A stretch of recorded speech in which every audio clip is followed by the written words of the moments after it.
Hey guys, I'm Jacinta Robinson, and welcome to the Fearlss podcast, where I interview incredible athletes or specialists in the area of health. Growing up with a Buddhist meditator father, he was inspired at an early age to undertake his first 10-day silent meditation retreat. The stillness he discovered created a conscious shift in all aspects of his life, which brought him to teaching yoga. After a few years of teaching, he was inspired to complete a degree and become a doctor of traditional Chinese medicine. Now a registered and practicing acupuncture and Chinese herbalist, and with his in-depth functional anatomy knowledge, he has developed a unique style of Yin Yoga, working with people and disease through empowering them to better health, understanding their body, and begin their own healing journey. I'd like to welcome Truth Robinson. Well, welcome to the podcast, Truth. Thanks. It's nice to be here. Yeah, I'm so excited to have you on board, and so fortunate that we have the technology that we can get into the chat about what you do in your life. I know that you're a Yin Yoga teacher and you also specialize in Chinese medicine. I do.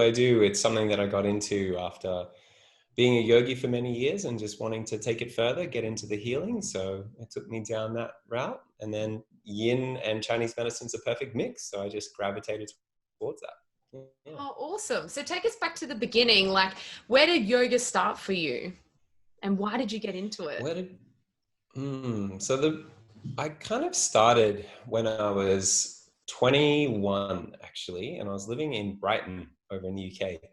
And there was a little yoga studio in the lanes over there, and it was also a Buddhist center as well, and they did like Ashtanga yoga.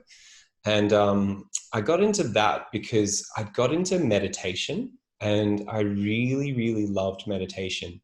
I was doing Vipassana meditation, and I decided that I wanted to then take that further and to do like more stuff around sort of mindfulness. And then eventually I just decided that I wanted to do something. I mean, I was 21, I had a lot of energy. And so Ashtanga is quite a nice fit because it's quite a, energetic practice.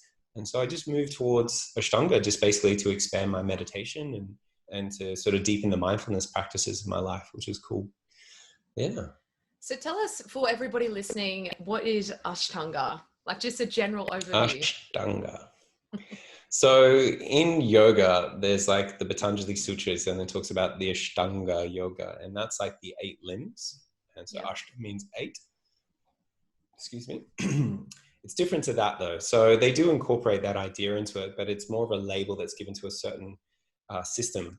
Interestingly, actually, the guy that developed it, Patabi Joy, his teacher, Krishnamacharya, was a really big teacher of a type of Swedish calisthenics, like it's type of Swedish gymnastics, and it was the most popular system all over India at the time.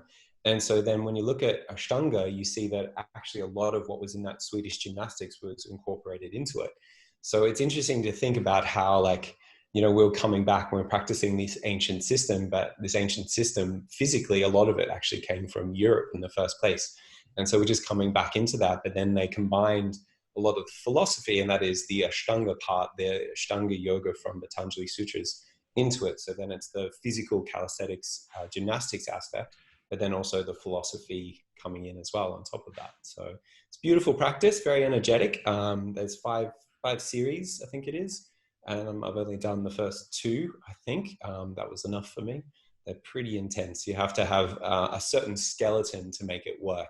And not everybody's blessed with that certain skeleton to make it work. Yeah. And when you say certain skeleton, do you mean like a certain base level of strength or flexibility or? No. So this is one of the things that actually Yin has really pioneered, which I've really loved, is that Paul Grilly got an honorary PhD from Berkeley University because of his work that he did into the different the different ways that our bodies actually grow, our skeletons. And so when we sort of look at a skeleton, we'd like to think we're all exactly the same. And we see those diagrams of skeletons, but they're actually all completely different. So if you were to get bones, which is what Paul Grilly did, there happened to be a shot in LA or California where he went in and it was just human bones in there, and he managed to take photographs of them. It's called The Bone Show. It's actually on Paul Grilly's website. and you can see just all the anatomical anomalies in the way that the skeletons are actually growing. And so most of forward folding and spinal extension, spinal flexion, forward folding, backward bending, actually happens in the lumbar spine, the vast majority of it. And if your spinous processes, and these are these little bones that kind of stick out in the back of your spine, if they've got a large gap between them, then you're going to have more spinal extension, so more backward bend. And if they're closer together or they're fatter, then you're going to have less backward bend as a consequence. So there was a famous quote by Patabi Joy, "Practice and all is coming," which Paul really kind of showed that that's actually not true. That realistically, if you're blessed with a certain amount of body, then you'll be able to go really, really deep. And this is what you see like on the front cover of Yoga Journal generally, is people with a blessed yoga body. And so then for the rest of us, we struggle for the rest of our life trying to get our skeleton in that position. It's just not going to happen. And Yin has been really beautiful because it's actually brought that information to light in the yoga community. And so a lot of us now sort of like, oh, that's skeletal compression. I can't actually go any further. That's my range. Do I want to push into that? Not much point. You can't stretch bone. So it's far better to like adjust the pose. So it looks different. You wouldn't put it on the front cover of Yoga Journal, but it's more comfortable in our bodies, and it has more benefit as well. So it moves away from the shape of what it looks like into getting like a physiological benefit for people, which is cool. And then moving away from pain, which is something that is not always taught in yoga. Yeah, that's really interesting. I've never heard of that. Obviously we're all different in every way, but how would you, like, listening to this, I'm like, okay, cool. What would be a basic test for me to realize whether that's something that I can deepen my stretching, let's say in a back bend, or is there like a specific technique, or is it something that you just got to keep practicing and seeing what your body's capable of? Of figuring out whether or not you can go further in a pose? Is there like a tool you can use? Yeah, like how do you know, like let's just say a forward fold. Like, okay, how do I know whether I'm actually tight and it's just my muscles tight, or it's just I physically can't do that? Okay, well, I mean, there's two parts to a forward fold, firstly, which is interesting. One is like hip flexion, so bending at the hips. So you can keep your back perfectly flat and like bend in half. And so that's different from a spinal flexion, which is a forward rounding of the spine. So there's two components to that. But generally speaking, we'd say you need to have sensation in the opposite to the direction of movement. So for example, like using my arm as an example, so the direction of movement would be bringing that fist closer to my shoulder. That's the direction of movement. So if we have sensation along here, so you probably get it in your tricep or something, that means you're going to get benefit from the pose. But if you come to here and there's no sensation, or there's sensation in the direction of movement, which is that way, then that just means there's compression. It may not be necessarily bone pressing in bone, but there also most likely is flesh caught in between it as well. And so that's a simple little sort of test that we sort of figure out there. And a really good example is like everybody can feel this actually in their own neck, is that if you instead of extending your throat up, you just drop the back of the head straight back, you'll feel sensation in the back of the neck. And then if you allow your chin to go forward, like jutting forward, and then like this big arch like this, come up, you'll notice you'll start to get sensation at the front. Yeah.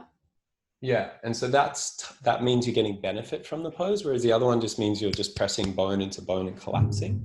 And so there's technique as well. Like you could see, I was doing the same movement pretty much, but it's the technique of how you're doing it, because you're actually utilizing all the segments of your spine as you're coming into it. So you're extending your cervical spine properly. And then the other one is just dropping back and compressing into the back. But it's the same movement, but then it's the technique as well. So again, it's in the opposite to the direction of movement. So that's where you want to feel it. If you have sensation in the direction of movement, then that's going to be compression. Yeah. And would you say like you learned a lot of this through yoga because it's a little bit more taking it back a step? It's not about going as fast as you can or getting into that pose. It's about feeling what's going on, breathing through the movement. Would you say that's why you learned a little bit more about it? Yeah, I would say that's a fair assessment. I mean, The reality is like I first got into yoga through Ashtanga, and then I eventually ended up in a very meditative style. So Mm-hmm. very quickly I realized that Ashtanga was beautiful, but maybe sort of lacked some of the philosophical depth that I really wanted to go to. So I Mm-hmm. ended up at another school called the Bihar School, or the Sachinanda Yoga. And that Mm-hmm. was over in India. And I spent many, many months there in the ashram. And over there, it's a very meditative style. I remember the first week I was there, it was sort of like we were settling in before the actual intensive began. Excuse me. And I was sitting there just doing like a forward fold Paschimottanasana. And one of the Swamis walked past and said, "That's a nice Paschimottanasana. We won't be doing much of that here," and just kind of laughed and walked off. And I was like, what does he mean? And then for the first like 6 weeks, we were literally just doing like wrist and ankle and shoulder movements, and then pranayama, which is breathing practices, and meditation. And then that was it, and chanting. And that was the first 6 weeks. And then we started doing like actual, like what people would recognize as yoga asanas, yoga poses. And so that was, it really got you just to slow down and connect with the subtlety of what was going, plus made your joints really, really strong. So it was really, really good.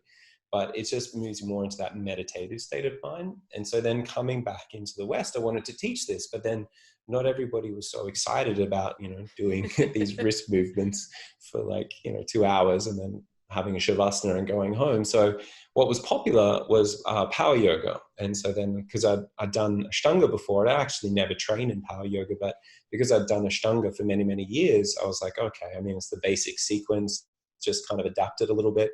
And so I just learned their sequence, learned their methodology through studying with some other teachers. And then, yeah, and then started teaching power yoga because it was popular. And so yin is really more how I feel yoga realistically. Like I'm not discounting vinyasa or any of those more active style or ashtanga. It's beautiful, but for me it is more of a still and a static practice, and so yin is coming back into that. So I think that's kind of one of my draws to come back into yin, because it's almost like a sneaky meditation. Like people have come in to like sit down and do a physical pose to get more flexible, but they're actually like meditating while they're doing it. They're getting present, they're getting still, they're focusing on their breath.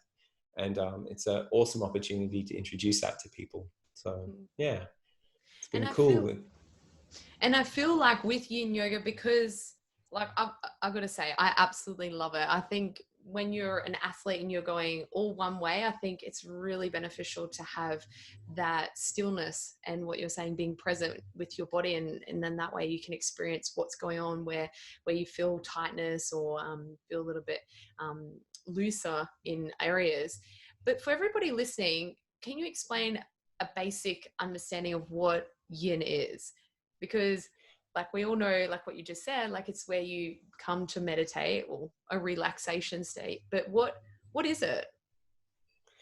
Well, yin we hold for longer periods of time. So it's different from like our vinyasa styles. So all yoga is basically called hatha. So it's probably a bit closer to hatha, but then it's even more subtle again than hatha. And so we've given it the term yin just to differentiate it from those more sort of moving styles, more flowing styles, more athletic styles. And yin is about holding the pose for longer periods of time. So we're going to hold the pose for at least 2 minutes, anywhere up to 5-10 minutes, depending on your body, depending on the location, and depending on your mindset, like how still and how present you can actually get as well. But we're focusing on a different aspect of the body when we're doing yin. We're trying to stretch out the connective tissue. And so the connective tissue has got quite a large term, and you quite often hear people call it fascia. And fascia, from a Gray's Anatomy textbook point of view, is more like the superficial fascia, just directly underneath the skin. But realistically, it's kind of a greater term than that. So it's the superficial fascia, it's the deep fascia, it's the meningeal layers, and it's the visceral layers, so around the nerves and around the organs as well. But then it also includes the tendons, the ligaments, cartilage. Some definitions include like the bursa as well. And then it also includes potentially the bones, which is interesting because when you're first born, you're born with over 300 bones, and then slowly they merge and come to about 200 and something bones. And so it's not like you lose bones, but they grow together and start to to fuse together. And so in that state, they're a little bit more like cartilage. And we all know that with like the top of a baby's head, like not to touch it because it's still really soft, and then eventually it does solidify. But there's lots of other bones in our body that are like that as well. And so it feels more like what our nose feels like, quite squishy, like more cartilagey. And then eventually they start to solidify and become super hard. So, you know, you've seen some of like ancient practices where they do like head wrapping with bandages to try and elongate the skull, or they wrap up feet to try and stop the feet from growing. And it's not like bones are bones, they're just strong, but it's like because they're more soft, they're more malleable at a younger age as well. So that will influence what your body is like as you get older, as you're growing, how you're using your body, how you're stressing your body in different ways, and your bones will adapt to that. So in that way, we see the bones potentially, but definitely the periosteum, the layer that goes around the bone, as part of that as well. But the thing is, for us to access this, again, it takes a couple of minutes. And they say it's a couple of minutes for, I think it's called the Golgi tendon to activate, and then to send a signal to the myofibroblasts. And these are these little cells that are on the connective tissue. And then they're going to inspire change. So they're remodeling the connective tissue, which is very different to like when you go to the gym and you're working out and you're trying to tear and rip your muscle just a little bit. So then that feeling of DOMS then is the feeling of like a swollen and sort of torn muscle, but then it's repairing almost instantly, and it's growing and getting bigger as a consequence. Whereas connective tissue, we're not trying to tear it, we're trying to inspire change. So then realistically, like if we're all sitting slumped over a desk all day, like typing away, which we probably all do, then that's going to affect our posture in the long term. And it's great that we're doing like, an hour of yin a day, but if you're spending 8 hours slumped over the desk like this, then that's going to, all those little Golgi tendons are going to be like, okay, well, you want to keep your body in this way, tells the myofibroblast, please go and remodel this fascial connective tissue to help to support this shape. And so then that's what happens. And so it's more of the amount of time we're spending in the pose, and then much, much, much less about the level of sensation. So we want to have the point of first sensation, we say, but then that's about it. And then after that, you just relax and just enjoy where you are. And that's the beauty of it becoming more meditative, because we're not fighting to be there. It's not like we're sweating and straining or holding on to it. It's just like we're just relaxing and just getting present then. So then it becomes more of a mindfulness practice then. Mm. And when you say that, you mean like with a stretch, you go into the stretch, go as far as you can, but back it off a little bit so that therefore the muscles don't contract. That's what you mean. Is that right? Pretty much. It's a tricky one to explain to students. I'll usually say 100% of your range is the point just before pain. And so once you get to that point, you've gone beyond your range, and now you're probably going to be damaging yourself. Well, not in the short term, but in the long term, if you're holding for like 3 minutes at that intensity, potentially you could get little tears in the connective tissue, 8 to 12 weeks, because that you're out trying to repair that, just because there's less blood flow into that area. And so, yeah, you want to be spending a little bit more time. Sorry, I forgot. What was the question again? I sort of talked myself around in the corner. I was just saying, like, for like thinking about when you go into a stretch, how far do you go? Like, how do you know? Yeah. So the point just before pain. Thanks. I'm back on track now. The point just before pain, generally I would say, is about 100%. So it's a little bit too far. So we always want to back it off. We say to about 60%. But that number, like 160%, is pretty arbitrary, and it's hard to really explain to people. Generally, I'll say the point of first sensation. So pretty much what you said was a fair statement. Like going to that point where it's like you can feel it strong, and then just kind of like backing off. So where it is that place, I generally say, where your breath is relaxed. And because your breath is this connection between your body and your mind. Because the breath doesn't need us to get involved most of the time. The breath is free to just look after us and to breathe the way it needs to. If you start exerting yourself, it'll get faster. When you're more relaxed, you're sleeping, it slows down. But then you'll notice throughout the day that you'll like hold your breath, or your breath will get shorter, or you won't be exhaling fully. And usually that's because the mind is then starting to hijack the physiological process. And so it's one of the ways to really know, like if you're in the pose and you're super relaxed, is your breath relaxed? Is it deep? Is it flowing? Is it free? And if it is, you're doing the right thing. Yeah, right. Good tip. And then what you were saying is like how the body starts to mold, like say we are sitting at a desk or we're driving a truck or whatever it may be.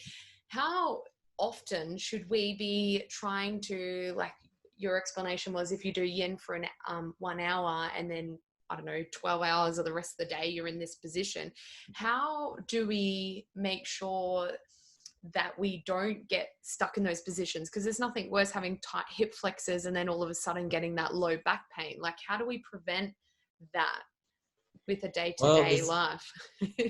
yeah, I mean, the simple reality is it's just awareness, like how do you prevent somebody from having bad posture? And that's more what the question is. And it's like, how do we bring people's awareness to it more? And Mm, realistically, it's kind of a tricky one to tell people how to do that beyond awareness, because realistically, we're not evolved to sit in a truck for 12 hours or sit in a desk for 12 hours. That's not how our body was made. Our body is in the best position is walking or running, and that's realistically what we should do. So, just doing things to adjust your posture in whatever way you can. If you're in a truck, then maybe try and get that nice little lordosis in your lower lumbar. So sitting up straight, placing something underneath your lower back, just so you start to have this little gentle backward bend in your lower back. It's the same feeling as if you're standing upright. You're trying to emulate that same alignment of your spine. And then same thing when you're sitting at a desk, can you get a standing desk? Even better, can you get a walking desk?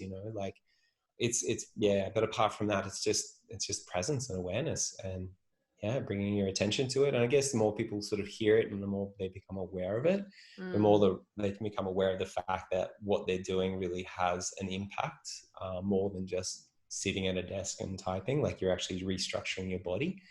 And that's why, like with yin, it's like it takes a long time to get. We generally say like it takes 3 months of constant practice to really see a result, but then it takes a long time to lose it as well. Whereas like with that more muscular flexibility, like if you haven't practiced yoga for a while and then you come back and you practice your vinyasa ashtanga flowing style, for the first week it just sucks. Like you're just like, oh my god, I'm so stiff, this is terrible. But then after that you're like, oh, I'm back. And so that's the difference between sort of that more muscular flexibility and then more the connective tissue flexibility, which is what we're looking for in yin. So it takes time, and more people become aware that it's like water over rock, and every time they're sitting in this particular position they're going to have an ultimate impact, an cumulative effect over time. And mm. yeah, maybe just the beautiful presence of yin is enough to help people become aware of that. Yeah. And how often do you reckon that we should be doing yin? Like, do you think it should be a But daily practice or? yes and no. Yin is great, absolutely, but what's important to realize is yin is not the complete practice as well. And so the reality is I don't necessarily do a lot of vinyasa like I used to. I definitely still practice yin, but I do a lot more sort of functional strength training stuff. Mm, Just because I realize that connective tissue, like flexibility or range is really good, but you also need to build like elastic recoil in your connective tissue as well. And so you need to do more like ballistic stretching. So like bouncing, going at range, like that feeling of like throwing a javelin, like flicking your hand back and then flicking your hand forward, or like or jumping or skipping or hopping, like mm, having that sort of bounce in your connective tissue. So running gets it, especially for your iliotibial band. That's really good for your iliotibial band, for its health, for its elastic recoil ability. mhm, And so there needs to be other parts to your yin practice. It can't just be just yin all the day, all day, every day, because you need to also train other parts of your connective tissue as well. So just think of like a kangaroo when it bounces. It's not using muscular strength. It's got this really big Achilles tendon, and every time it bounces, it's loading up that connective tissue and it's bouncing out of it. And so that's something a lot of people don't realize, is that connective tissue does have a degree of elastin in it. And there's a ligament in the body called the ligamentum flavum, which runs up the front line of the spine, and it's got as much elastic recoil as what muscle does. So it does have elastic recoil, and we have to train that as well. Now, how much yin should we actually do? The reality is like on trainings, like when I have people come along that are doing yin sometimes twice a day for like 3-5 days at a time, even 7 days at a time, then what is happening then is eventually they're going to get really achy in their body, like really, really achy. And the reason why is because there's other therapeutic benefits to yin as well. And that is all amongst the connective tissue, there's a lot of waste products that build up. So connective tissue goes everywhere in the body, literally everywhere in the body. Where there's a piece of body, there's some connective tissue going through it. And so there's waste products that build up inside that area as well. And then when we're doing yin, we're creating space in that connective tissue, and then all the immune cells can get into that area and clear it up. So it reduces ultimately inflammation, but initially you have what we call a healing crisis. So you initially feel a little bit of swelling, and your body feels achy and sore, and then that clears up as well. So you don't want to go to a point where you're just feeling constantly achy and sore all the time. So there needs to be a bit of personal regulation. I would say 4 times a week is probably pretty good, but then every day for some people might be fine. And it also depends on what you're doing as well. So like yin is great because it increases range and flexibility, but it also creates something called creep in the connective tissue. And so what creep is, all tissues creep. And just think of like if you have like a little lolly snake and you pull it out and then you release it, it's going to bounce back to a certain point. But then if you pull it out and then you hold it for a little while, like yin, and then you release it, it bounces back less, but then it starts to creep its way back to that same point as the other one. And so that's that creep that you're feeling. So it means that momentarily all your joints are just a little less stable, and this can last for hours at a time, 3, 4, 5, 6, 7 hours. And then so like if you're going to go like do yin and then go play like volleyball or basketball, you're not going to perform as well. And that's just the reality, just because all your body is going to be a little bit more floppy, or the joints are going to be less integrated. So if we are going to be doing yin, it needs to be more at the end of like all the physical practice and stuff like that, any kind of activity. And it's also just safer as well, because your muscles have to work harder to stabilize that same joint because it's more floppy, because the connective tissue, which is what the muscles join onto the bone onto, and then what stabilizes the joints goes around them, that's all going to be a little bit looser just for a little while.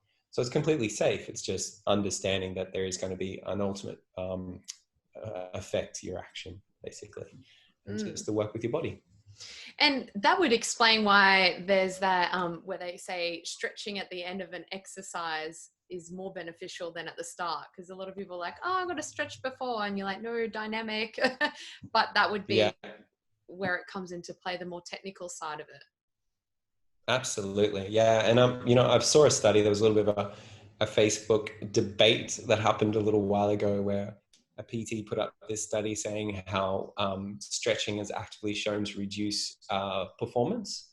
And I don't disagree with that. But then it's like, well, what's your ultimate goal?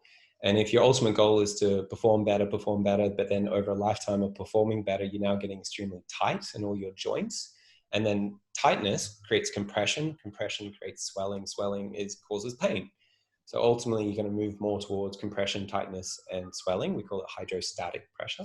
And eventually that is going to cause pain in your body. So if you want to be high performance, you want to go to the Olympics, yeah, maybe not. But then if you do that same level of intensity for the rest of your life, then eventually you're going to get a lot of aches and pains in your body. And just ask any athlete whether or not they live with injuries for the rest of their life. So it sort of just depends on what you want from your body. If you want to live with injuries for the rest of your life, or you want to feel a nice, happy and relaxed and healthy body, because, ultimately health is actually wealth as well. So yeah, it does explain that in a lot of ways. Definitely do it at the end rather than the start.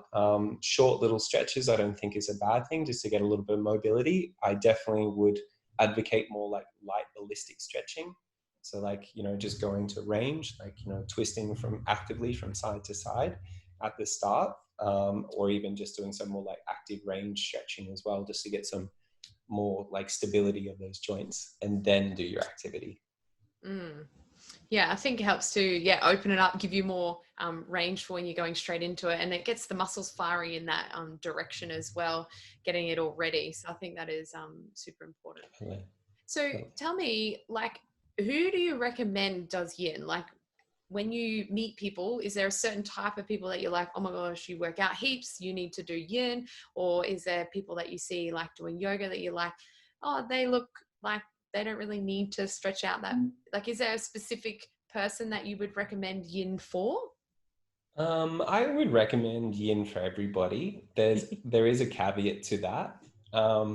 I do have people that come into my classes time to time, and they're so much range. They've got so much flexibility. And so because of they start hitting skeletal compression because they just physically can't take their joints any further. Like a good example is like your arm, like you extend your arm out, that's hitting skeletal compression. If you don't feel sensation along here, you can't actually get any more benefit out of that. So then there's no point trying to stretch out your arm. And that's why yoga don't really have arm stretches like this. And so I will see people like that. And then honestly, with people like that, it's like, you need to go do Pilates or... Sorry, something went wrong. Please try opening the app. Sorry about that. Siri. Speaking to me. I know.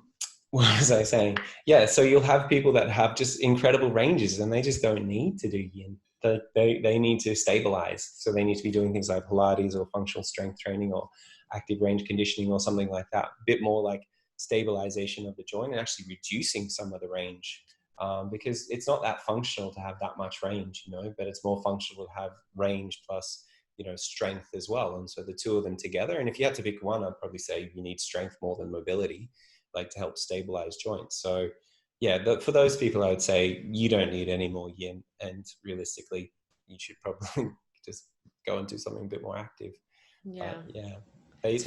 Those kind of people really love flexibility, so they keep drawing themselves back to it because it's easy for them because they have it all. They have so much range. They're like, I'm the best at yoga, and I'm like, yeah, but is that really what you need? So, well, we all like to stick in what's comfortable, and so pushing ourselves out of the boundary sometimes can be challenging, and that's the good thing about having mentors is they give you a little nudge in that way.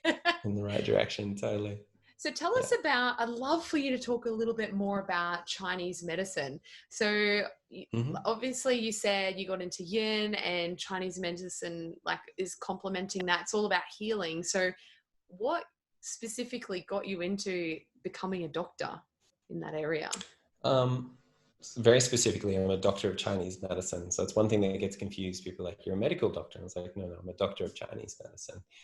So what inspired me to actually get into this is it's actually quite an interesting little story. I was into yoga and I really loved it. And I wanted to get into more the therapeutic aspect because I was like, you know, there's only so much that I feel like I can help people just teaching a yoga class. So I was wondering, what can I do? And I thought, well, I'll get into yoga therapy. And there's a really amazing yoga therapist called Dr. Swami Shankadev. He's actually in Sydney. I think he's still practicing as a GP in Sydney, in Paddington, I think. But he also does yoga therapy. And I was like, hey, I'd really love to do yoga therapy. How do I get into this? Because he was just the best at it. He was incredible. And he just sort of looked at me and said, don't bother. And I was like, what? I mean, you're a yoga therapist. Wouldn't I want to be a yoga therapist? And he's like, no, look, it's great to be a yoga therapist, but people come to me because I'm a doctor. When was the last time you looked up? And at the time, this is showing my age, we had the white pages. And so like, and the yellow pages. And he was like, when was the last time you looked up the yellow pages to find a yoga therapist? And I was like, yeah, good point. Like, it's not something that's really done. So he's like, you know, I would go do Chinese medicine if I had my life again. I would really recommend you do that. And so I was like, you know what? I trust this man unbelievably. So sure. So I'd never had acupuncture before and signed up for a 4-year degree in Chinese medicine, moved from Brizzy down to Sydney to relocate to come and study it. And I spent about 3 years with a very skeptical point of view of it, which I love the fact that I had that because I wasn't like a convert. I wasn't like, Chinese medicine's amazing. So I believed everything they said. I really took everything with a pinch of salt. I was like, really? Is that really true?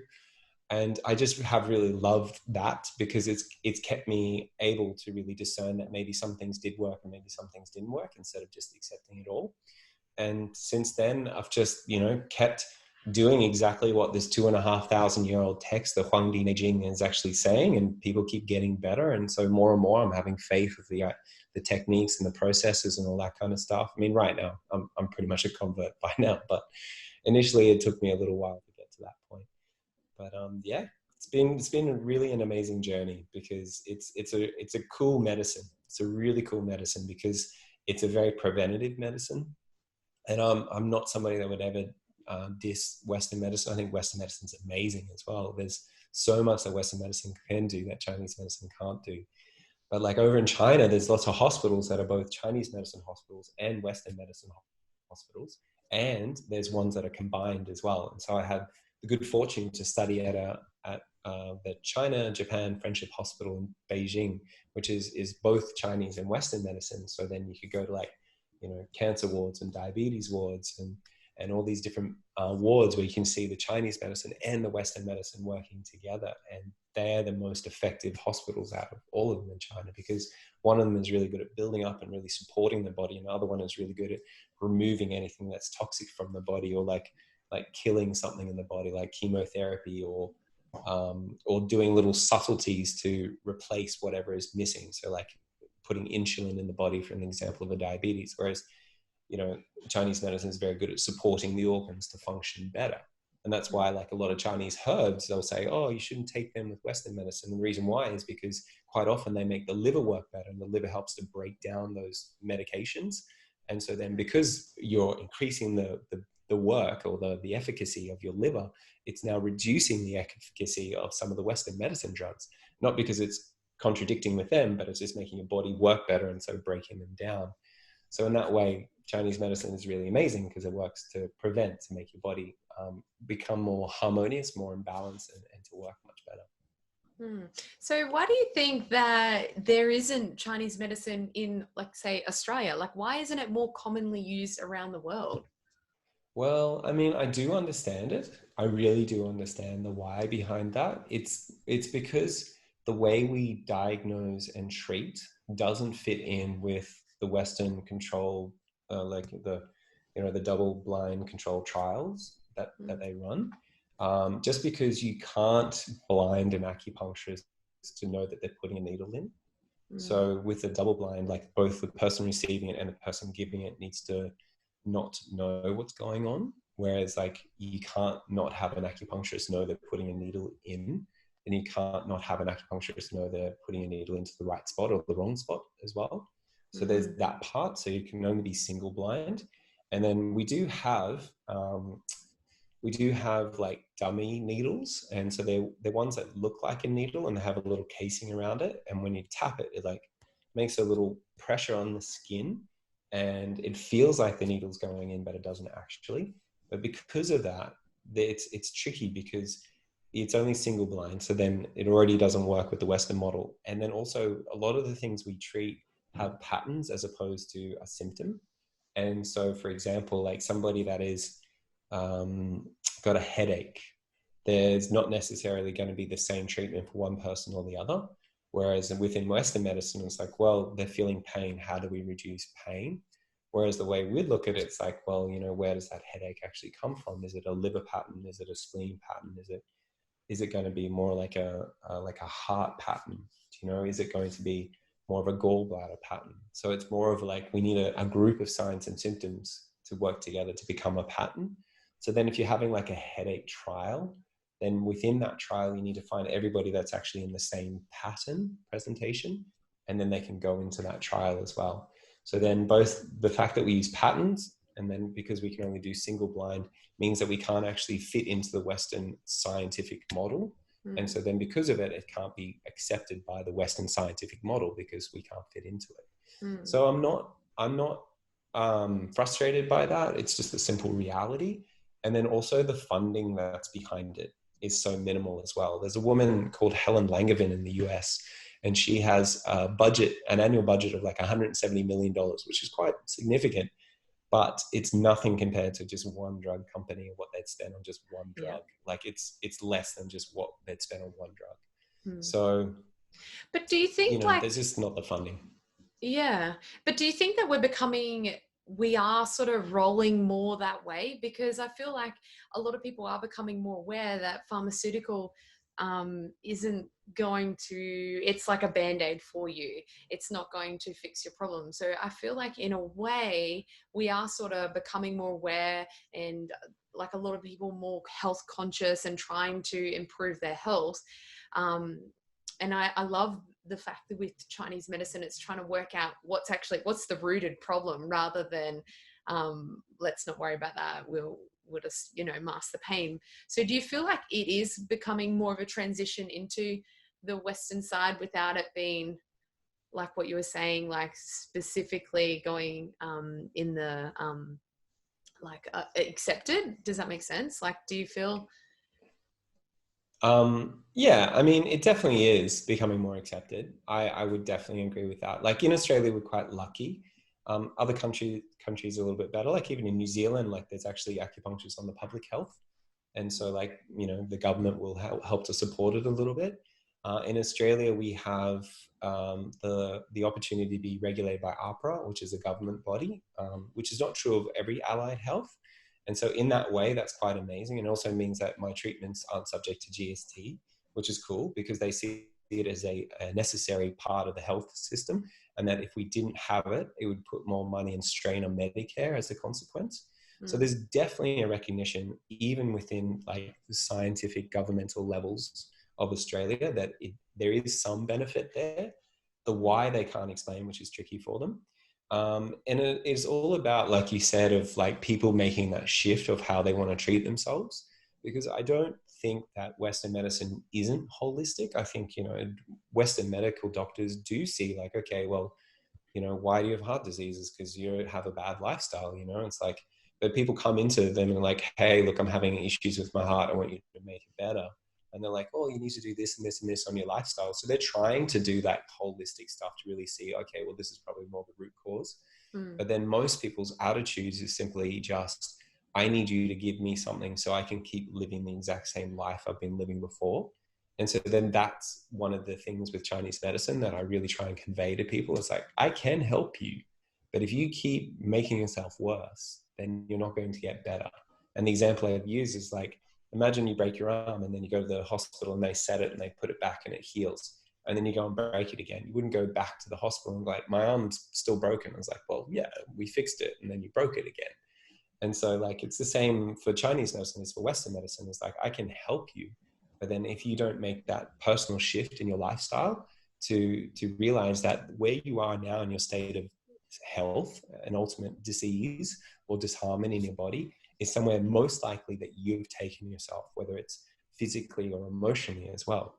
And when people start to understand that, having that reflection from a Chinese medicine practitioner like myself to be like, okay, well, you've got this sign and symptom, this sign and symptom, this sign and symptom, and this is reflecting on this particular lifestyle, and that I can help to relieve all those imbalances and tensions and excesses and deficiencies that are going on in your body.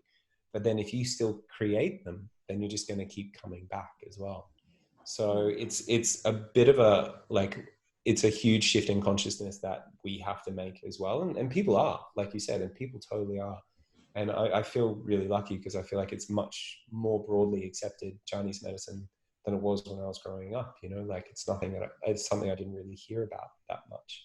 And now it's becoming more broadly accepted. And a lot of it has to do with China being quite proud as well. And they're proud of their medicine and they are actually doing research. So to say there's like no science behind Chinese medicine is actually incorrect, because you just look on Google Scholar and there's actually heaps there. And they even pay Western universities to do independent studies on herbs particularly, and also in acupuncture as well, to start to see like what is the efficacy of this kind of stuff. So that's helping. But then also people shift away from, I want you to give me something so I can keep doing what I'm doing, is making a big shift as well. And I think that comes back to everybody wants like that spontaneous, they want it done yesterday rather than the quick fix. Yeah. So tell us about acupuncture. Yeah, so okay. It's like, right, where do I begin? Acupuncture, right? And we all know like it's needles going in, but what's the benefits of it? Like, what does it do for the body? So to understand acupuncture, you have to start to understand realistically what qi is. And so the term qi has actually been really misunderstood. And if you go back to the traditional character for qi, it doesn't mean energy. It means vapor rising to form a cloud or steam rising from a pot. And the actual character for qi, or what Westerners call energy, is a pot of rice cooking with steam rising from it. And so what a better understanding of it was, because that term actually came from a guy called Soleil du Morant, who was a French acupuncturist. He spent 12 years in Japan and then came back to France and then started teaching this stuff. But he did this before like an electron microscope was invented. So we still didn't know what was going on a molecular level. And so he coined the terms energy for qi and also meridian, which is a French word as well, which actually just means circle of longitude of like what you see on maps. So first of all, the sort of the understanding of what Chinese medicine actually is based on is sort of based on a bit of a Chinese whisper, no pun intended, maybe a little bit. And so it's kind of permeated this falsities throughout the community now, and everybody thinks it's like invisible energy going through invisible channels, whereas it's actually not. You know, it's the physical body. And you know, the first person to actually encounter Chinese medicine, bring it back to the West, was hundreds of years before Soleil du Morant, in the 17th century, called William ten Reiner. He's a Dutch doctor, and he brought back a map of the meridians, and it was actually a map of the organs circulating blood from one to the next. And so it wasn't a very good translation, and it's created a lot of falsities and just untruths about Chinese medicine, which is a little bit tricky. But what Chinese medicine is actually doing is, imagine that your body is like, if you've ever seen the fountains of the Palace of Versailles, it's quite amazing because it's like this, there's one fountain up the top that shoots out this water, and it's because of gravity. And then there's one underneath it, and because the water's coming from there down to the next one, it's the gravity that shoots up the next one. And then so it's this amazing circulation of fountains. So it's these waterways basically. And you need to keep that fluid, that very important fluid, flowing around that fountain at all times. And if it ever gets stuck anywhere, then it's going to create a flow-on effect down the fountain. Some of the fountains won't work. So you get a blockage, we call this an excess, and you're going to end up with a deficiency somewhere else because it can't get to where it actually needs to go. And so we see this connective tissue, which actually permeates everywhere in the body, as this network that is passing these little electrical charges. We call them bioelectricity, and it's called Piezo Electricity. And you can actually see this under a microscope, and you can see this in a frog embryo forming. There's actually a great little video called the electric face, I think it's called, the electric face of a frog. And they left this sort of embryo of a frog developing overnight with a camera on it. And just because they did it overnight, they saw the electrical sparks going around the connective tissue, not nerves, around the connective tissue. And what they realized is they could interrupt that electrical process. They could actually change the way the genes, the genetics of that frog was actually expressing itself. And so because of that, they did that, and they could make eyelids grow all over the frog instead, because they interrupted that process. So they found this bioelectricity was actually going through different fascial tissue nodes. So like, if you can imagine, if you're on the internet and you want to search for something, it doesn't go straight to that computer. It goes out to a central location, a node, and then that signal goes to another node, and then eventually goes to where it needs to go. So it's the same thing in the body. We have these more significant nodes in the body. And so this bioelectricity is going through there and changing the way that genes are actually expressing themselves. And what we found out too is that a lot of the organs, or all the organs, actually use bioelectricity to function, either like a positive charge or a negative charge. And so in this way, it's bioelectricity that actually makes all the organs function the exact way they do. And this connective tissue permeates everywhere in the body, including into the organs as well. So the hypothesis is, and we're still not sure, but we know, one thing we do know is that when we twist the needles up, we're trying to twist up connective tissue around the needle. And then that creates a little moment called de qi, or qi arriving. It's a little like feeling in the body. And that sends us bioelectrical signal called piezoelectricity, pressure electricity, throughout that myofascial matrix. And it moves as fast as light. So it just like shoots through it. And inspires change not only in that area, but upstream as well. And so we know that for sure. And then also on different planes. And you can do this through stretching. This is why we do this with Yin as well. Sustained stretching does the same thing. And so potentially what we're doing with these needles is we're trying to correct imbalances. We're noticing little areas of tension or pressure where maybe the connective tissue is getting a little bit stuck, and we're trying to release that out. And then we've observed over thousands of years of trial and error that by needling along specific pathways will ultimately have an effect. And we do know under clinical trials that needling on a point is more beneficial than needling next to it, which is not the point. And so needling in the acupuncture point, called them the acumoxa points, actually has, we know scientifically under clinical trials, has more benefit than just needling next to it. So it is definitely the nodes that we're needling into, and whether or not that ultimately is going to have an effect on the way the genes are actually expressing themselves in the system, we don't know. But we do know that Western science is researching interrupting these electrical signals with drugs currently, because they see that as quite beneficial to changing the way genes express within the body. So how it actually works perfectly, we're not entirely sure, but we're starting to get clearer and clearer. We just know that it does definitely work. Yeah, that's fascinating. Hey, like I've sent many clients to go get acupuncture because I can see the outcome of like the needling in their body, like they're getting more range, and I'm able to open them more up, and it makes sense now when you explain it like that. It's it's remolding and it's helping get more fluidity, like what you said, to the body, which is all over better than being like rigid. Absolutely. I mean, and there's a big difference too between acupuncture and dry needling. So like with acupuncture, we're looking for like the myofascial pathways, so the connective tissue pathways, and in particular the nodes. And we know that in the nodes, you're more likely to find, an acupuncture point at a connective tissue node, compared to like if you're needling with dry needling, which is more in the muscle. And so that's going to be more working on like a trigger point release, kind of something that like Travell and Simons made famous. We call this Jing Jing therapy in Chinese medicine. So it's a similar kind of idea. And then also I really have to be super open and clear. Like I'm sure there is going to be a placebo effect as well. But it's one of those things, like if it works, then great. If I'm making people better through a placebo effect and they don't have to take any invasive surgery or drugs, then fantastic as well. Absolutely. I think you're totally right with the placebo, whether it works or not. I think if it's in the mind and you believe it, then go for it if it's going to make your life move in more of a positive direction. Totally. And we know that placebo is actually in everything as well. So like they did a study, an orthopedic surgeon actually did a study on a knee. And I don't know how he got ethical grants and permission for this, but he actually did.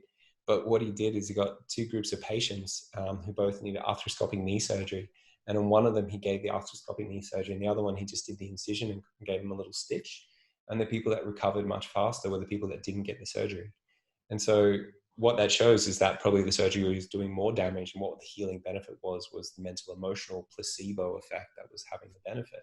So it's like, it's even in surgery. So it's in everywhere. So I'm not just reducing Chinese medicine to placebo. It's part of every healing modality. The power of the mind. Exactly. So tell us about herbs then. Like what is a good, like, okay, there's a craziness going on right now. What is like some good things that we could be taking to like boost our immune system if we are feeling a little under the weather?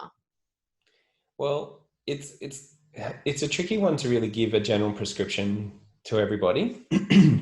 Because there are herbs that are naturally more renowned to be quite good, like renshen, which is like a ginseng, and another herb called huangqi as well, which incidentally, they've isolated the particular bioactive component of that, and they've turned it into a drug called TA65, and it's using that as an anti-aging drug, and it's about $15,000 a year to actually buy this drug, or you can just get huangqi, which is the exact same thing. And so it's like all these different herbs can definitely have a benefit, so renshen, huangqi, but realistically for a lot of people, we really just need to see what's going on with you. So it's like, we don't necessarily like think, okay, we need to boost your immune system, because again, we have to think about that circulating fountains again. And so is the blockage at the top fountain or the bottom fountain or the bottom fountain? Either way, it's going to have a knock-on effect for the whole system. And so we need to try and figure out specifically what that person actually needs. And then we can give them a Chinese herbal formula that'll help to bring them back into balance. So do they have more of a digestive issue? So if they have digestive issue, then there's some herbs that we'd give for that. And that'll be really good for building up your digestion so you can bring more nutrients into your body, and more nutrients is going to help to sustain everything. Maybe you have a lung chi thing going on, so you're not able to take deep enough breaths, or you're getting a lot of sinusitis infections all the time, and so then we're going to be giving you something for that specifically. Or you've got like excess phlegm. Maybe it's like a kidney thing, and so you're systemically tired, so like adrenal fatigue, big bags underneath your eyes, and so then we'd be giving you a formula for that. Maybe it's emotional, maybe you're stressed all the time, or you feel irritable, and so because you're stressed all the time, that's consuming a lot of your energy, and so therefore your immune system is going to get that benefit. You've got excess amount of cortisol in your system, your immune system is getting suppressed, and so then we'd have to give you something for your liver. And so that's really the way that Chinese medicine is quite different. So far as like the cures for Chinese medicine and coronavirus at the moment, I'm not weighing into that because I don't think enough has really been done to really show that it's effective yet. I'm definitely paying attention, but I'm sort of skeptical of jumping in on that yet, because we got formula for colds and viruses, and I've not really ever seen them be that effective personally. Other people have. But realistically, I find there is like cupping in acupuncture, and if I can do that within the first 24 hours of them getting it, I find that's really effective. But then I haven't really seen the herbs being that effective personally, and so I'm a little bit skeptical currently of the cures for coronavirus. And so, Truth, how do we find a good practitioner for, like, say something's going on and we're like, okay, sounds amazing, but do you do online consults? Like, how do you look for someone that's going to give you the right advice? It's kind of tricky. Like, I would love to throw my hat in the ring for this one, but I think under how I'm regulated by APRA in Australia, I don't think I'm allowed to do online consultations. So far as I'm aware, I have to see people in person. So if you're in Sydney, come and see me. I'd love to help you out, but unfortunately, I can't do an online consultation. And I'm licensed as a herbalist, which means I need to consult with you. There are places that you can go and buy herbs, and they've got a different license. And so you can just rock up to those places and say, hey, I just want this herb. And they're like, okay, I'll send it out to you. So that's a little bit different. And so far as finding that, I'm not sure exactly. A lot of people always say this, and I feel like I need to have a little list of people and interview everybody in every city to find out who I should be recommending people to. But unfortunately, I don't know. Word of mouth is always the best, because as with everything, there's good Western medical doctors and there's bad ones. It's the same one in any profession, so finding somebody that's had a good experience before means that you're most likely going to have a good experience. So far better than just maybe picking it out of the yellow pages or Google, showing my age again. And another option is like good old Google reviews. Like, if they've got like 50, 100 Google reviews on the web, then that's probably a pretty good sign. You can fake like 10, but 50 or 100 is probably a bit tricky. So it's usually a good sign that they've got a pretty good base of practice as well. So, Truth, over your majority of your life, it's been about helping people with their health. What has inspired you to go on this journey? Like, did you have anything happen to you as younger or around your family or anything like that? Yeah, I mean, it's interesting you asked that question. I haven't thought about that for a while, but I mean, when I was younger, I had really, really bad eczema, like really bad, like to the point where like I was allergic to grass, any kind of dust, animals. I was allergic to the cold. And like quite serious as well. Like my neck would be like red raw and bleeding and weeping, and same with my arms and my knees. And if anybody's ever had a rash, just imagine that going on for months at a time. Like it's a really frustrating and irritating feeling to grow up with. And so I felt like a bit of a bubble boy growing up, realistically, just because I was so allergic to everything. I had to go on a Stone Age diet, and I wasn't allowed to have anything processed at all. And it took me a long time to realize it was actually a real blessing to have that. And I didn't really notice it because at some point, probably at about my late teens, early 20s, I realized that my diet and my lifestyle habits were so amazing. Like I just was like drinking so much water. I tried to avoid, like I couldn't smoke. I could only drink so much until it started to cause an issue. I couldn't really eat many processed foods and all this kind of stuff. And so then my diet was amazing. My lifestyle was generally good. And, you know, I avoided a lot of things that were overall sort of toxic or caused an imbalance in my body. And after that, I sort of then went on a bit of a mission with my meditation. And I realized that my meditation fixed it. And I was a bit shocked and amazed by that. I was like, well, I can't believe that this is actually the case. But then looking back on that, I kind of figured that out where, you know, realistically, a lot of allergies is this hyperactivity of your immune system. So your immune system thinks it's under attack. And so it's like becoming hyperactive. And I think that's probably how I felt emotionally when I was a kid as well. Like emotionally, I felt sort of under attack from my environment. So then this physical sickness or illness was actually just an expression of my mind. And so I got really interested in sort of the yoga, in yoga because of that, because I thought, wow, this is amazing because it's like that psychosomatic and physical connection. But then acupuncture was me wanting to move more into that quite physically as well, to understand that there is another side of it. And that's the thing that's really amazing about Chinese medicine, is that you will hear me reduce Chinese medicine back to physiological processes, and that will step on the toes of some people that like to think that Chinese medicine is an esoteric system, that it's beyond Western medicine, and that you have to meditate for 1,000 years to be able to feel qi, which is just simply not true. Qi is everything, and qi is everything. But there is the other side of that, and that is the emotions. And so this is what Chinese medicine talks about in a lot of detail, and that is the invisible part. And that is a part of our state of health that is paramount and also detrimental in some cases. You know, I see figures, and this is very anecdotal, of course, it's subject to change all the time, but the CDC in the United States said it's like 85% of all diseases are caused by an emotional causation, which is crazy to think about. And then my buddy, she's actually works in the emergency ward here as a medical doctor, and she was taught that 60% of everything that she sees is going to be an emotional causation. And so that's the other part that we forget, is that so much of the illnesses and diseases, you know, you come in and you've got like terrible constipation or terrible rash, and you're in the emergency ward, and they're going to do something on a very physical level to try and snap you out and move you beyond that. But realistically, it's probably going to take quite a bit of time from a mental, emotional, psychosomatic aspect to try and start to relieve or work through that imbalance that's in your body. And that's what I loved about Chinese medicine, is because it has that side of it. It really understands that your mind is so powerful in affecting your body. And, you know, and like Wim Hof, like I'm sure a lot of your listeners are probably very familiar to Wim Hof, but he has this ability of being able to control his systems. Like he was studied in a university hospital, and they gave him, I think it was a nullified bacteria or something. And it was like botulism or something like that. I think it was but E. it wasn't coli. going, E. coli. Thank you. Yeah. Thank you for reminding me. He was given E. coli, and then he was meant to like have like diarrhea and vomiting and sweats and all this kind of stuff. And it's like, they were just expecting that to happen, and nothing happened because he managed to control his immune system, which is physically impossible. But then that's the power of the mind over the body, which is really amazing.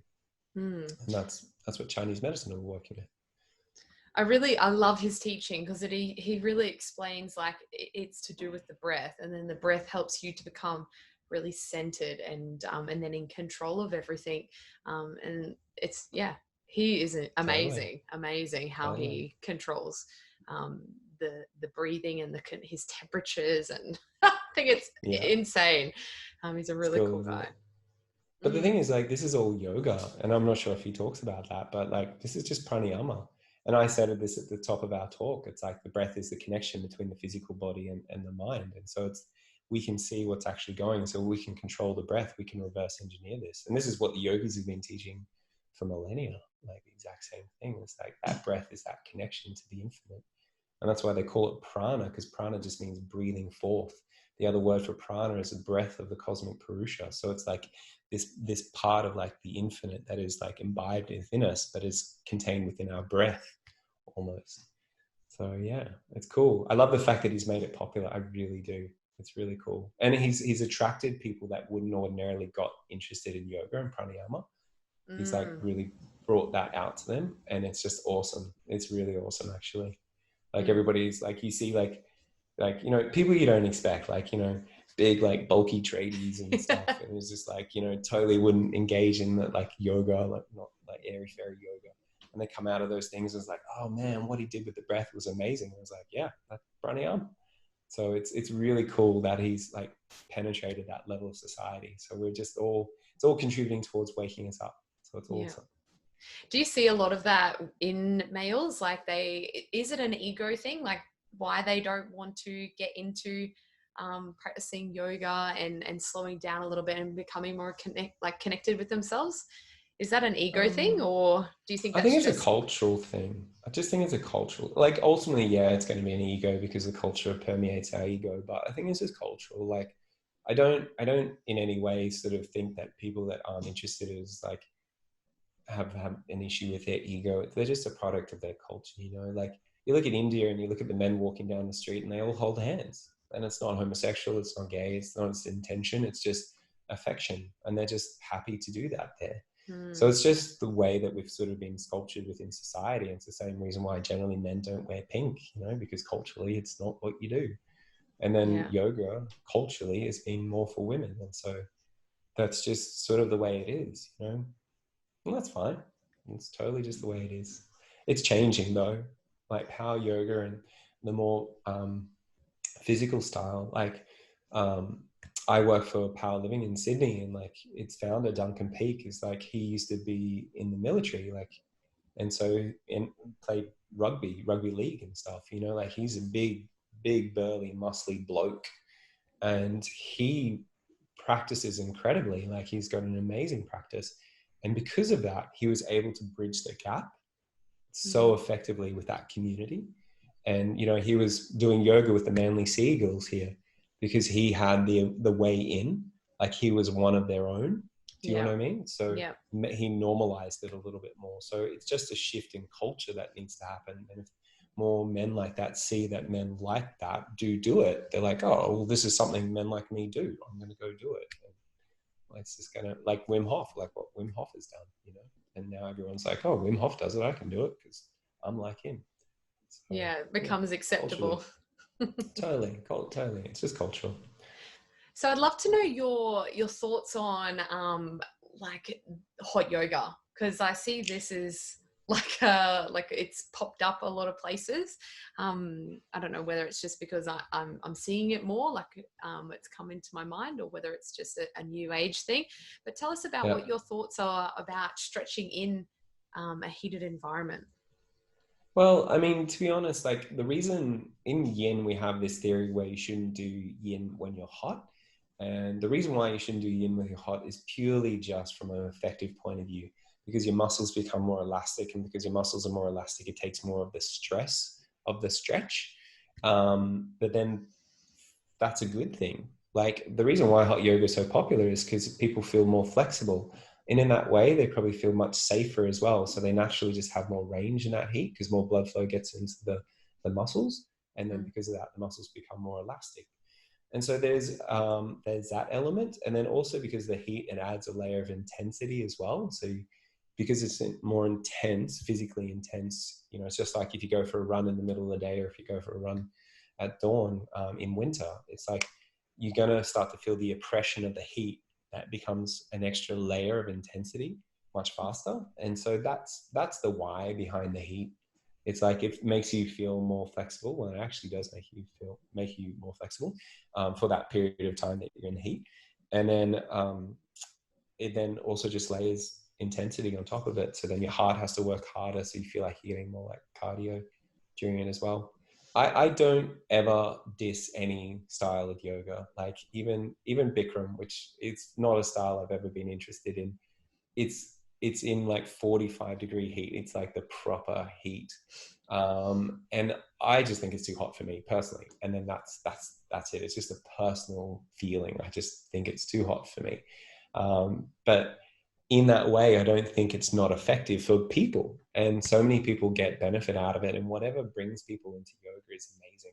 You know, my teacher, Swami Satyananda, used to always say, the amazing thing about yoga, it has always adapted for what people needed at the time. And I love that. You know, like there's a lot of people that do diss styles of yoga. It's like, oh, this is not good, or this is mindless, or whatever. And it's like, mate, it's part of the whole. And if it's part of the whole, it's perfect. You know, and this is what yoga teaches us. You know, there's no one part of the whole that's not of infinite, that's not of the divine, that's not of the whole experience of life. And wherever you are on your path of life is perfect. And if that is sweating out in a hot yoga room, and if that's what brings you into your joy, beautiful, because joy is your spirit. So it's all good. Yeah, beautiful. I love how you put that. It's very lovely. So tell us, Truth, what would be your advice for the listeners now that are listening in that are interested in getting into yoga, or actually just looking at amplifying their health? What would be your top 5 recommendations for them? Increasing health, getting into yoga. I mean, start like if you want to start, like just start at home. Like there's so many amazing online videos out there. Like I'm putting up some Yin Yoga videos on YouTube currently at the moment because I'm on lockdown. There's heaps of really great online resources that you can get, like that have got a great collection of yoga. There's a good one in the United States called Yoga Glow, but at the moment, so many of yoga studios around Australia are all offering online yoga. So I would actually say at the moment, I would suggest that you support your local yoga studio, because if you want it there when this is over, you need to support it through what's going on right now, because a lot of people are struggling out there. So online is a great place to start as a resource. Just getting into like starting a habit, you know, and that's the thing, because you know, I often say that I spend more time walking around my meditation mat than actually sitting down and meditating on it, you know. And it's because like you always have an excuse. It's like, oh, I should do this, I should do that, or I'll do that later. And so just starting a habit. So like learning to like become more mindful, I think is a really great place to start. And that's not only going to be for your your mental health, but also ultimately your physiological health as well, understanding that the body and mind are truly connected.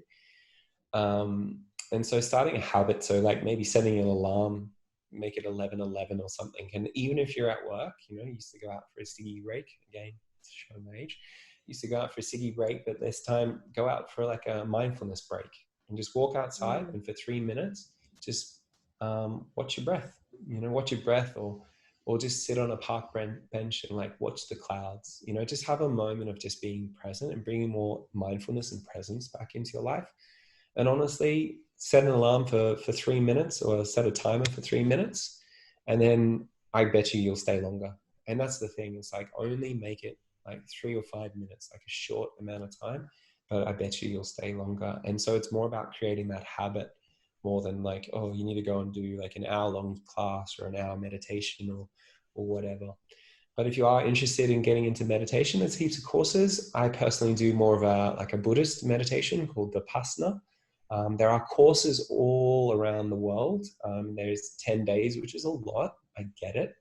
Most people, if they're like, mate, that's like 2 weeks holiday. If you got 2 weeks holiday, you go to Bali, don't you? So I understand that there's like a lot of time commitment there, but it's like, well, what do you want from your life? You know, you go on holiday to have more space and peace in your life, but maybe you can have that holiday every day of the year if you develop good mindfulness practices. So it's a 10-day course. The first time it is completely free. If you want to donate after the course, you're so welcome to.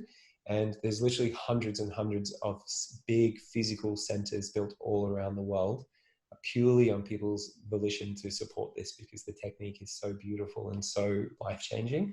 So I'd super recommend that. I promise you it's not a cult. I promise you there is no religion there at all. It's just pure meditation and mindfulness. And There's one. and yeah, There's one in near Brisbane. It's yeah, Pomona. Yeah. Yeah, I've been there. Yeah. Yeah. Beautiful. They've got this family of kangaroos that just lives around there, and it's like you know how it's nice to just like sit there and watch like a fish in a fishbowl kind of thing. It's very relaxing. It's like you just sit there and watch these kangaroos, and they're so used to humans because they just walk around like silent zombies for 10 days. So they're just so relaxed around them. Yeah, Pomona's beautiful. And if you're down in Sydney, it's down at Katoomba, actually Blackheath up in the Blue Mountains. which is really beautiful because it just drops off into the Blue Mountains, and it's got this big escarpment that's on the edge of, so the views are fantastic as well. So, but yeah, they're all over the world. Just look up for Pasna. So that's a good option. And then for a health point of view, I really recommend doing Yin 3 to 4 times a week, which is great. Start with 10 minutes a day if you want, or 5 minutes a day, just trying to do one Yin pose. Check out a Yin video to figure out a Yin pose. And then, yeah, trying to do some more ballistic type stuff. So more like functional strength training to help to stabilize all the joints, I think is very, very good. And to create that sort of elastic recall quality, and whether that's functional strength training, which I think is really good, or even doing like going for a jog or something like that, just to create that balance in your body. Yeah, I think I've always been someone that, well, probably not always, but I do definitely recommend now the combination of a few different things is beneficial to find balance within the body. I think Totally. that is really good advice there. So, Truth, for everyone listening, what is the best way for them to get in contact with you? If you guys want to find me, probably Instagram is one that I actually check. I'm not the best with social media and stuff like that. I try. It's definitely on my to-do list. Instagram at Truth Robinson is pretty good. If you're on Facebook, find me. I'm Truth Robinson.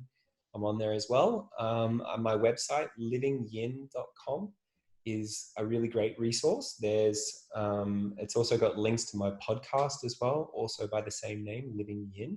You can find that on Spotify, Apple iTunes, or any podcast app, or there are links. Tell us what the podcast is about, Truth. Okay. So it's basically just everything I've been talking to you about now, but it's in its infancy still. I'm still getting it going. Currently, it's more of like a theoretical understanding for a lot of Yin yogis. So it's talking about the Chinese medicine that is relevant to Yin Yoga.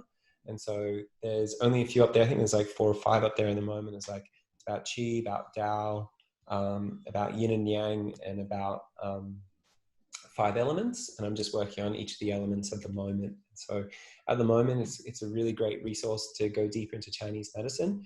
If you don't want to listen to it, you rather read it, all the transcripts are also on my website as well. So you can go to my website for them. And yeah, and I've got a YouTube channel. I've got yoga classes, already mentioned that as well, which is always cool. And if you're after really nice Yin yoga music as well, I've got some beautiful Spotify playlists. And all these links to each of these things, you can either go to Living Yin, my website, livingyin.com, or you can go to my my Instagram, and there's a little Linktree link in my bio that has a few other links that you can follow as well. But yeah, love to hear from you. If you want to send me a message, just say hi, please do. And Truth, can anyone tune into you, like with what's going on right now? Is there any opportunity that they can get online and do a Yin practice with you live, or is it through the YouTube channel? At the moment, I was doing it live. I just had like technological issues, and my internet kept dropping in and out. I think it's better now. I think they kind of stepped up their game a little bit, but I kind of moved away from the live a little bit just because it wasn't giving such a good sort of experience for everybody. A lot of people were like, oh, the sound dropped out, or I dropped out, or you're right in the middle of something interesting and then I couldn't hear you. So I moved on to just making YouTube videos now. But if you guys want to train with me, actually, it's what I mainly do. Totally forgot to mention this, is I run Yin Yoga trainings all around Australia and in New Zealand as well. I was meant to be running them in Bali this year, but that didn't happen. That's okay. But yeah, so they run for 5 days at a time, and they're like a Yin Yoga intensive. And if you want to learn more about Yin Yoga, if you're interested in more of the Chinese medicine stuff, but definitely come and study with me. If you want to learn about Yin just to practice at home, or to get a better understanding of how to find a state of harmony or balance inside your body, also good. But it is also a teacher training as well. So if you're interested in teaching Yin Yoga, it's a great place to come. Oh, fantastic. Well, for everyone listening, I will put all of Truth's contact details below, so that way it makes it a lot easier for you to get in contact with him. And thank you so much for sharing all of your knowledge on the podcast today, Truth. I've really enjoyed our conversation. So much my pleasure, Jacinta. Thanks for having me, and I'm glad we finally got to do this. We've been trying to do this for a while, so I'm glad we did it. Oh, thank you so much. Thanks.